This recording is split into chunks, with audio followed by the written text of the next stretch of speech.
Mole and Ratty are having a wonderful day with Otter.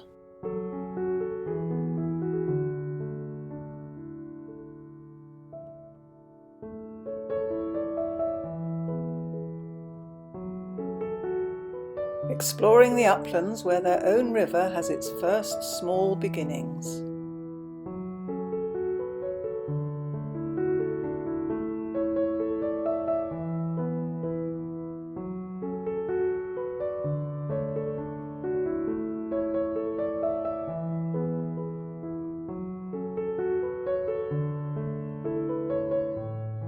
They are now on their way home.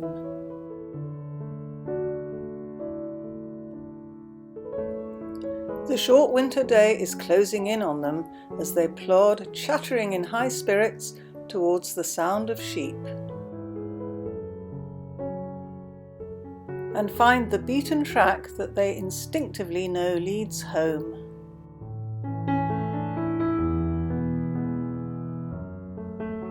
They come to a village and are a bit dubious, but think that they will be safely inside.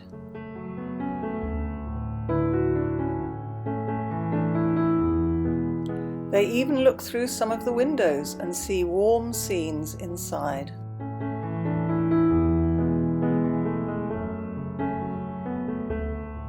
Beyond the village, they smell the friendly fields again.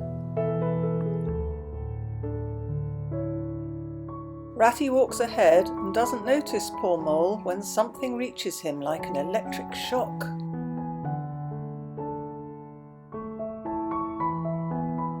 His nose, with its delicate thrills, searches to recapture the current that strongly moves him.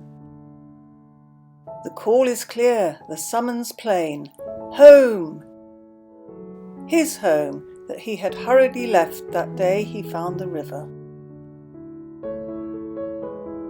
Ratty, he calls, come back! But Ratty is far ahead, worried that it is late and snow is coming. With an effort, Mole catches up with the unsuspecting Ratty and, giving up the struggle, cries freely and openly.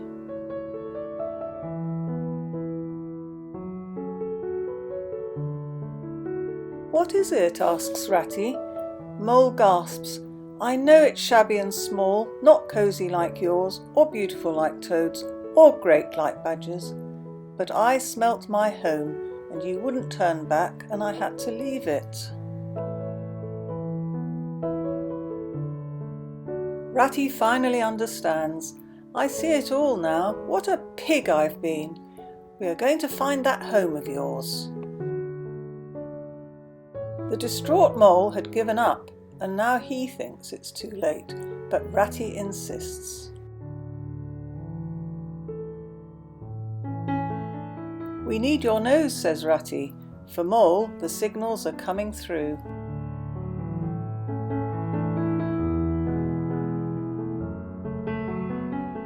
Suddenly, Mole dives, and Ratty, alert, follows down a tunnel. They land in a forecourt lined with a skittle alley, benches, statues, and with a central pond, right by Mole's front door.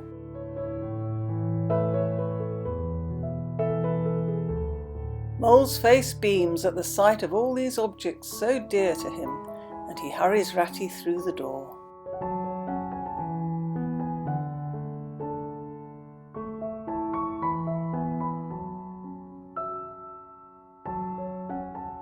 But then Mole sees the shabby contents and says, "Oh, Ratty, why did I bring you to this cold little place?" Ratty pays no heed and explores. "What a capital house this is," he says, "so compact and well planned. We'll make a jolly night of it."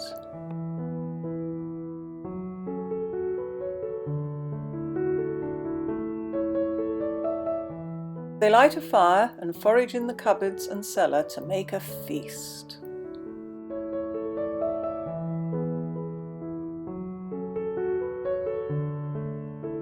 "Tell us all about your lovely home," asks Ratty, as he fetches plates, and Mole is proud to.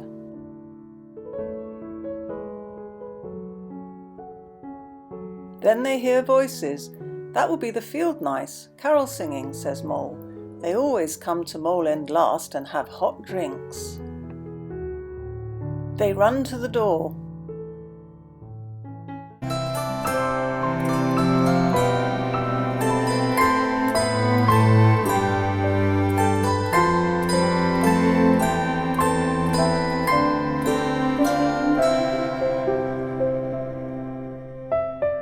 Very well sung, says Mole and Ratty, and Mole invites the field mice in, while Ratty gives the lantern bearer money to go and buy a feast, only of the best.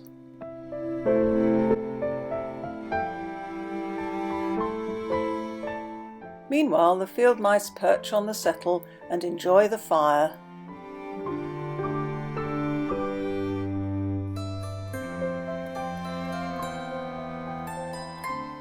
Until their friend returns with a wonderful feast.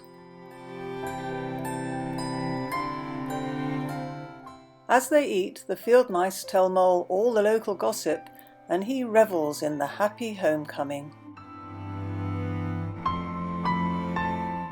Ratty takes care of all the guests, so Mole need not be anxious.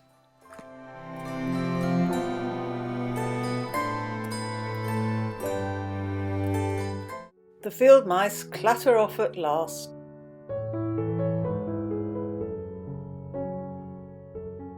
Mole and Ratty discuss the events of the long day. With a tremendous yawn, Ratty says he is ready to drop, and they go to their bunks.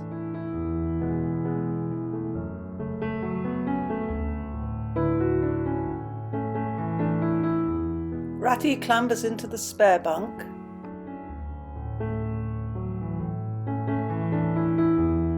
Weary Mole is also ready to turn in.